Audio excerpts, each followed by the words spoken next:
Listen, I know I have a booktube account, okay? I know it. I just need to get back on track. Welcome back to my channel. My name's Anna and I like to talk about books. And today we're gonna talk about everything I have read in April and my May TBR.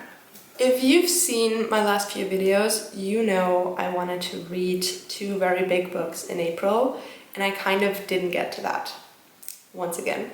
But hear me out. I have just started a new degree or a bachelor's degree in April, 1st of April, and it is kind of a little bit more than I expected. It's totally manageable, but I did neglect reading a bit. I didn't really neglect it. I just had to read quite a lot of essays and study literature that isn't really books. So that took a lot of my time. And I also had to read books for university, which would be these 2. So let's just start with them. The first one is called Emilia Galotti, and that is a very well-known German classic. It's a play, and honestly, I don't... So it's a play about a prince falling in love with a girl that is definitely not from his societal stand, and their love is pretty much not possible. Like, they cannot be together because he's a prince, she's a commoner, and that's what this deals with. And well, I have to read it, and I've read it in the past already, but yeah, had to read that again for uni. It's like 100 pages. And then I also had to read half of this, not the entire thing, but half of this, which would be, wait, let me look up the English title. So the English title is The Sorrows of a Young Werther, because that's his name, Werther. And this is a Goethe piece, very, very famous German classic author. If you've never heard of him, you should really educate yourself because Goethe writes masterpieces. And this is about, well, a young man and his letters. The piece is entirely written in letters, and it's his letters to a friend, in which he basically explains why he wants to commit suicide, how he has been dealing with life, or rather how he's not really been. Also a very famous German classic that pretty much everyone has to read in school over here. And yeah, that was also for uni. And then I finally finished Bermuda. This is like a sci-fi thriller. This was a buddy read when I started to read this, but I've been able to finish it on my own now. I had like 180 pages left. And so what's this about? Bermuda is, as the name might hint already, is about something happening in the Bermuda Triangle. So this starts with a cruise ship that comes into a very heavy storm and the ship sinks. And there's a few survivors that manage to get onto an island. And this island happens to be in the Bermuda Triangle, and there's very strange things happening, and there's weird creatures living on this island, and there's some weird things happening with time in specific areas of that island. And it has to do with some magneticism and everything, and I thought this started out really, really strong, and I was really excited for this because as a child I was completely obsessed with the Bermuda Triangle. I was so sure that this would play a huge role later in life when I grow up, same as quicksand and alligators and everything, living in Germany, by the way. I was obsessed with these things, but yeah, so I was really excited for this book, and it started out really, really great, but towards the end of the book, they try to explain all these strange happenings with aliens. And in the end, it's just aliens causing everything weird on this island, and there's mind control and weird stuff. So the last few pages really, really ruined it. It was so strong in the beginning, and I was so interested in everything. And if they would have explained it in a obviously false but scientific way, I would have loved it. But in the end, Thomas Finn, the author, he just brought it down to aliens, which in my opinion was kind of a bit lazy writing and also very unsatisfying for me personally. So this was a merely 3 stars, Could have been great, sadly wasn't. The next thing I read in April was Unmasking Autism by Devin Prince. I am extremely interested in everything that is neurodivergent. I myself am not a neurotypical and therefore always love to educate myself a bit more. As you can see, I've tabbed quite a few things, and this was an incredible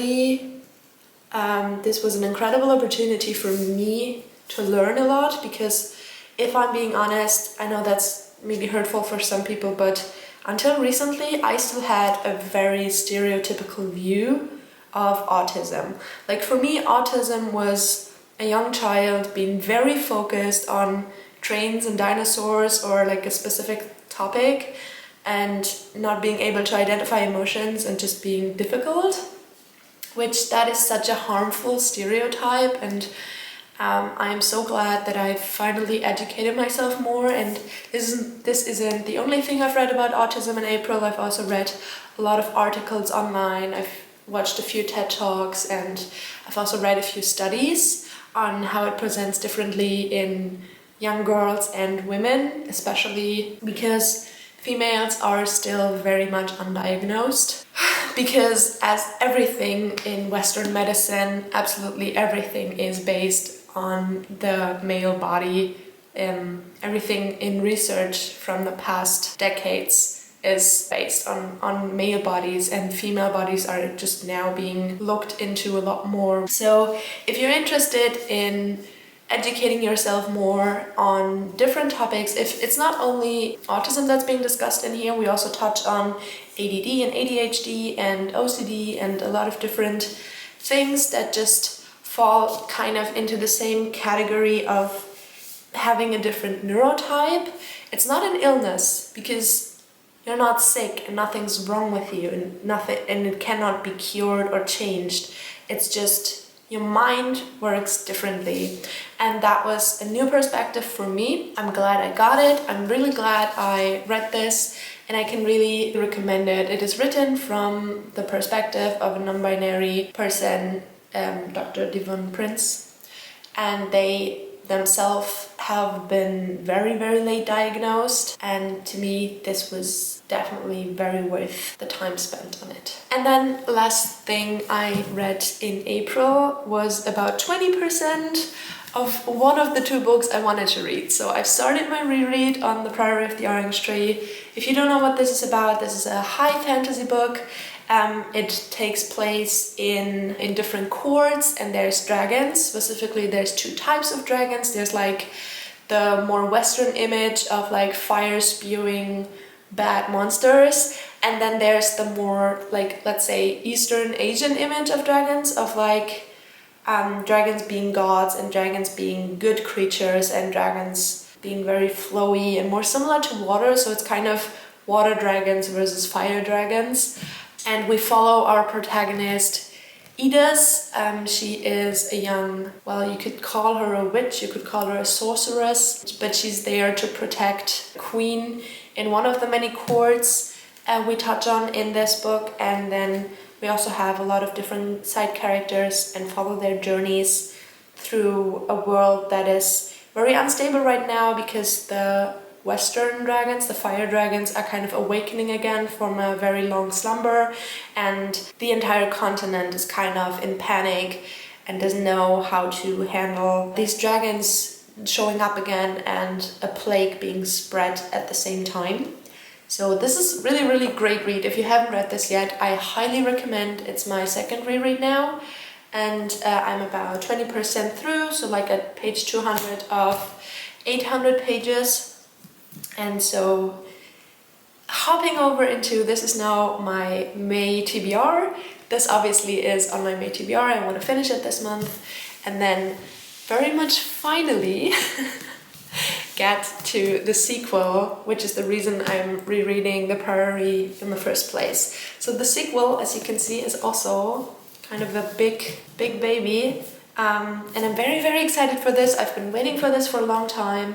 It came out at the 28th of February, so the last day of February this year.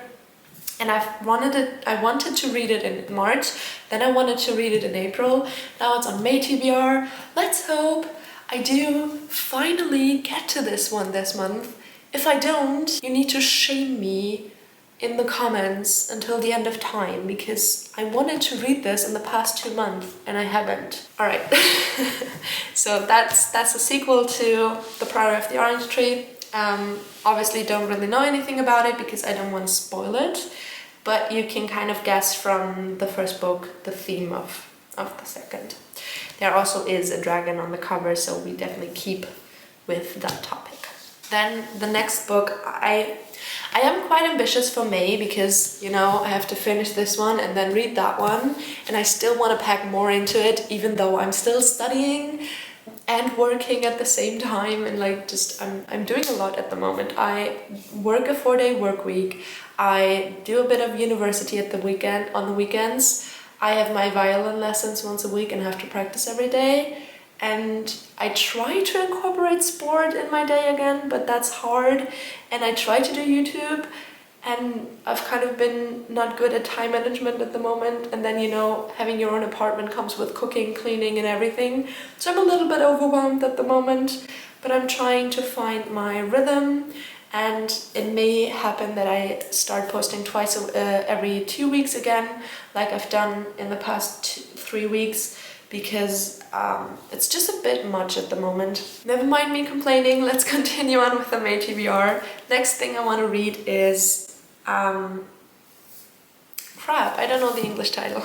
Okay, next thing I do want to read in May is Mr. Penumbra's 24-Hour Bookstore. So this is the German title, I'm sorry. But yeah, this is a book I have once stumbled upon on YouTube as an audiobook. It was on YouTube for a while, and I've listened to it when I wanted to fall asleep years ago. And then I saw it in a bookstore like a few months back, and I was like, oh my gosh, I need to get this, because the audiobook was taken off of YouTube for free because of copyright issues, obviously.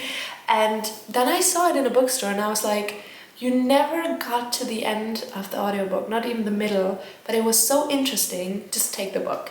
And what this is about, I can tell you as much as I've know from the beginning of the audiobook. There's some guy walking down the street, actually wanting to go home, and he kind of was looking for a job. And he sees in a window right across from the bus station that they're hiring. They're looking for someone to like take night shifts in the bookstore, which already, that's kind of intriguing, because why does a bookstore need to be open 24 hours?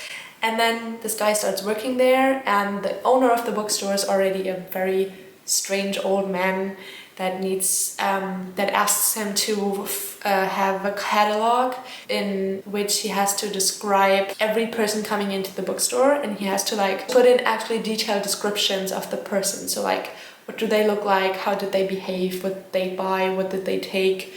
And soon he figures out that this bookstore isn't just a bookstore, it's some kind of library, and a lot of people come in and give one book back and take another, and they all follow kind of the same pattern.